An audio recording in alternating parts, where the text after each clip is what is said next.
Bonsoir, Madame le maire. Bonsoir. Alors, on dit le maire ou la mairesse? Moi, je préfère le maire.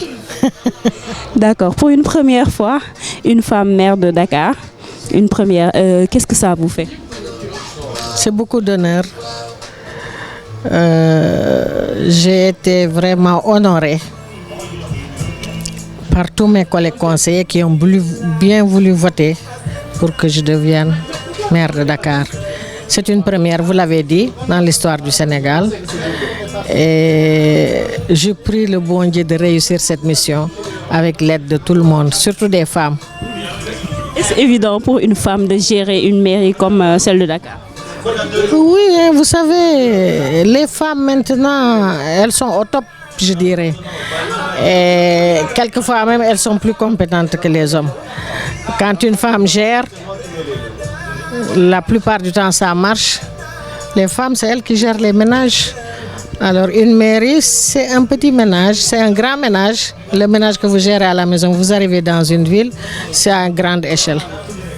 Et quels sont les grands projets du maire de Dakar?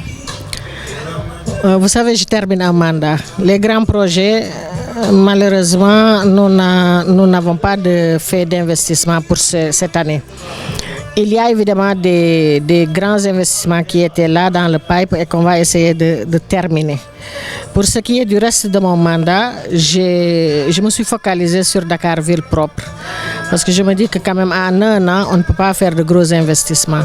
Donc il vaut mieux se consacrer sur la salubrité de la ville et le reverdissement de Dakar. Et c'est là vraiment mon objectif. Dakar est sale, tout le monde l'a constaté. Comment vous allez parvenir à enlever cette saleté de Dakar et est-ce que vous avez commencé? Oui, j'ai commencé depuis mon élection. Je l'avais annoncé dès mon élection que je ne voulais plus entendre parler de Dakar comme une ville sale, être citée parmi les villes les plus sales au monde. Donc depuis lors, nous nous sommes mis au travail. Et nous avons installé un comité technique qui rassemble les services de la ville de Dakar, mais aussi tous les services de l'État concernés. Ce comité technique est installé depuis lors et travaille, se réunit tous les mercredis. Et pendant ces jours de réunion, il y a une programmation. Nous avons aussi signé des conventions. L'une d'elles, c'est avec le port de Dakar que nous avons concrétisé.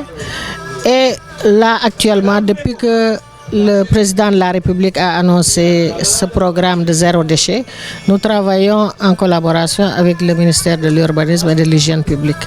Nous avons eu à faire quelques sorties et le début du désencombrement s'est fait dans le Dakar Plateau et se poursuit avec le préfet de Dakar et les services concernés. Merci beaucoup. Je vous en prie.